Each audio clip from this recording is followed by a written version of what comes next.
Hey everyone, welcome back to the Keeper of the Ka podcast. I'm Nikayla, your host, and today we're diving into one of Toledo's most fascinating and honestly most haunted landmarks, the Collingwood Arts Center. Now, this place isn't just important to Toledo's history. It's one of those spots that feels like it holds a whole different kind of energy. I've actually been on a guided ghost tour of the Collingwood Arts Center, and let me tell you, I loved every single minute of it. Walking those halls at night, hearing the creaks, the cold spots, and the stories layered into the building's history, it's an experience you don't forget. So, in this episode, I want to take you through the history of the building, the paranormal stories that make it legendary, and some of the experiences people, including myself, have had while exploring it. Trust me, you'll never look at the Collingwood Arts Center the same way again. Let's start at the beginning, because a haunting is never just about ghosts. It's about the story that came before them. Back in 1872, a man named William built this incredible mansion on Collingwood Boulevard. The house was luxurious, the kind of place that told everyone in Toledo, yes, I made it.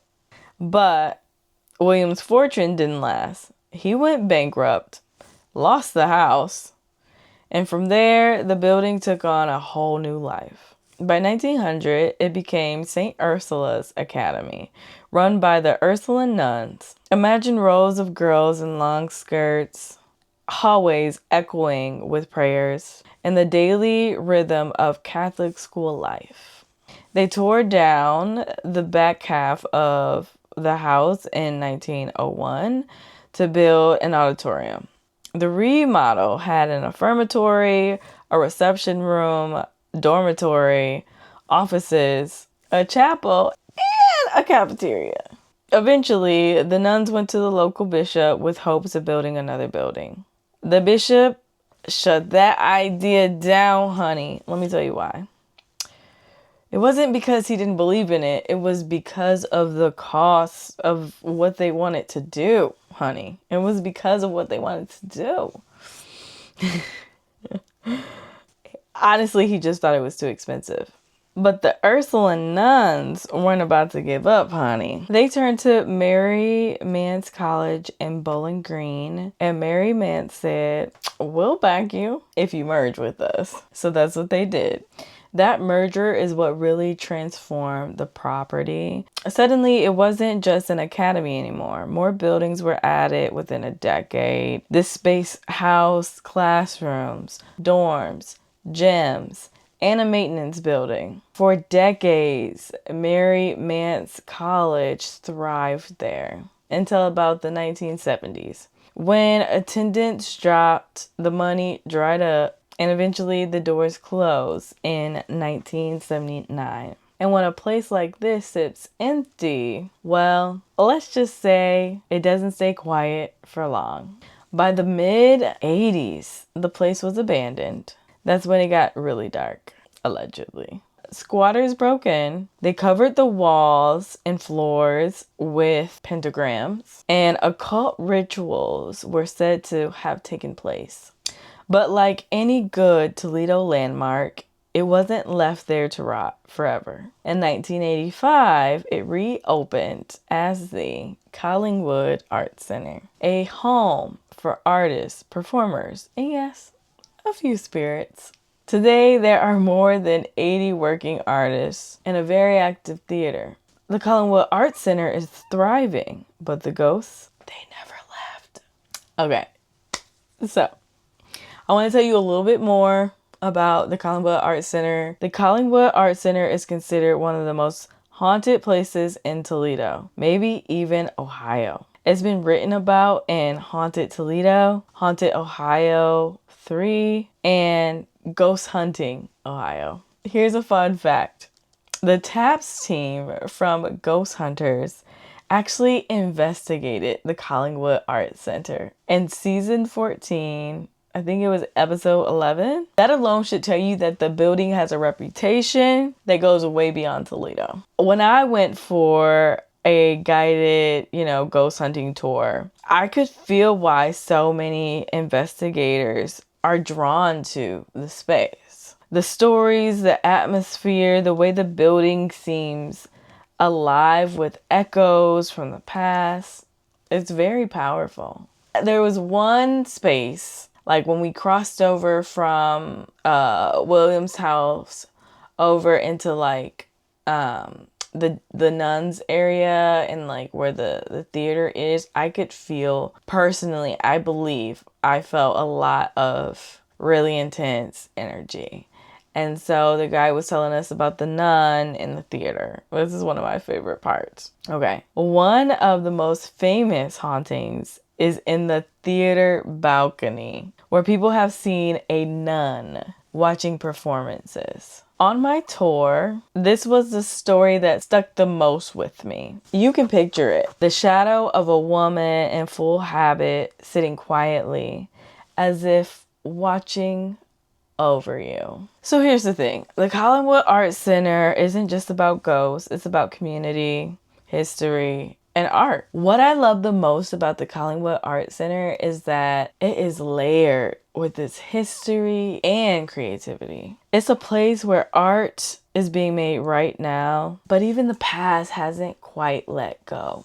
Okay, so I want to tell you about some really cool paranormal events that are coming down the pipeline. So I'm not sure if you guys are tapped into the Conjuring House, like the real Conjuring House. It's in Long Island. It inspired the Conjuring franchise. The farmhouse is going to be auctioned on Halloween at 11 a.m. local time, so Eastern time zone. There's going to be probably quite a very intense bidding war. I'm very tempted to bid, even though I have no money. This is where the Perrin family lived. If you've ever met Andrea Perrin, she's the sweetest lady. Or read any of her books. It's like a series. I believe it's called House of Darkness, House of Light. If you haven't read it, definitely read it. If you're a fan of The Conjuring, definitely recommend you reading it. So that's all I'm going to say about that. I think this is insane. I think it's really weird that this is happening on Halloween, but it's also like the stars aligned, and I hope that the house gets a really nice owner. But yeah, shout out to Nicole and Noelle for talking about this on their podcast. I just wanted to mention it because I feel like a lot of people aren't mentioning it. I think it's really weird that this isn't front page news for us. At least for people like us. Okay. So this one I'm really excited about. I really want to go to the event. I'm trying to work out something in my schedule so that I can go. Fingers crossed. I really want to make it, but I'm not sure. There's a haunted hangout with Jessica Napick, John L. Tenney, Joshua Darren, and Jawan Mass. So I don't know how y'all feel about this lineup, but I am really excited about this lineup. And as long as I can get my schedule squared away, I will be there. Not sure if it's gonna happen. I have an event that day for my business, and I'm really trying to get someone responsible to like take that over for me. This is like my type of vibe, and I want to spend some time in the house. Oh, I didn't tell you where it's gonna be. So I'm just talking about the people, the really fun people that are going to this. This is gonna be at a Victorian mansion in Dresden, Ontario, aka Canada. It's gonna be a paranormal house party. There's supposed to be a murder mystery dinner and a paranormal investigation It looks like there will be meet and greets, photo ops. Okay, so if you don't know the Bloombergs, they're amazing. I got to hear them speak at like one of the bigger paranormal conferences that I've been to, and they seem like a fun time. And if you haven't seen the show, we bought a funeral home. If you have not watched this show, you need to watch this show because it is insane. I love the mom and the daughter. They are so tuned into their craft. It's like the mom just has a vision. This lady has a vision. She has a vision. It's not to be messed with. She will see it through by any means necessary. She's also an antiquer who just really knows how to liven up a space. I believe her daughter is a little sensitive. At least that's what I got from this. And in the sense of like not emotionally, but like she can feel things like spirits and such around her, and she has like a knack for finding out information. I don't want to spoil too much for you, but definitely watch the show. Like the process is beautiful. It kind of makes you freak out at first that they have to like deal with like the renovation process. And there's a book also that I have that's about them. Let me look at it really quick. Okay, it's called A Grave Undertaking: Adventures in a Funeral Home. Dying to go see this home. If I don't get to go to this one, I will beg them to do another one because this is like my dream right now.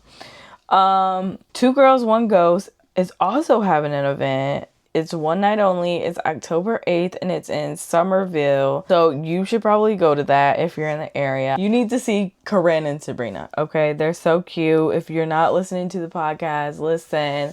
I'm a pay for sure. They pump out content like no other. I don't know how they're doing it, quite frankly, but shout out to them. Which leads me to segue into Greg and Dana. Okay, so Greg and Dana are doing a Haunted Objects live tour.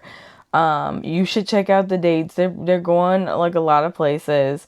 The tickets are not super expensive, which we love. Greg and Dana are so fun and whimsical, and they're also very serious about this. I went to the Haunted Lives tour last year in Columbus. I drove all the way there, and then I was supposed to meet my friend back at my house like a week before my birthday to go to some Gilmore Girls thing. Honey, when I tell you I looked into those ventriloquist dolls' eyes and gave them like the part of myself that I just could not deal with anymore, which was me panicking after like crazy unexpected things happens, also referred to as life happening. I went outside after, seeing the show and loving it, and just vibing out with the dolls, aka the little kids. My car wouldn't start. I had to call freaking State Farm. They sent out somebody to try to like come look at my battery. They tried to give my car a jump start. Didn't work. I had to get my car towed to a Firestone. It was a whole ordeal. What else? There's something. Oh, there's one more for Justin Tinney. Clearly I love them. They are having an event. It's a haunted UFO party, okay? It's just party season, honey. It's fall, it's spooky season, it's party season. Hang out September 26th. Doors open at 6:30. The show is at 7. It'll be the What's Up Weirdo dynamic duo, which is Jessica and Tinny, along with Toadski, and then Langley from the X-Files. I hope I'm saying his name right. I didn't watch the X-Files. Should I watch the X-Files? Somebody tell me in the comments. So That's our episode on the Collingwood Arts Center, a place where history, art, and the paranormal all collide. And let me just say this. If the walls could talk, these walls would not whisper, they'd shout. If you're in or near Toledo, I would highly recommend checking out an event at the Collingwood Arts Center. Whether you're into theater, art, or like me, you like to do a little ghost hunting in your free time. Thanks so much for listening. If you enjoyed today's episode, don't forget to subscribe, leave a review, and share with a fellow spooky story lover. And if you've ever had your own ghostly encounter at the Collingwood Arts Center, I'd love to hear about it. Until next time, stay curious and maybe keep a light on. And remember, just because it's quiet doesn't mean you're alone.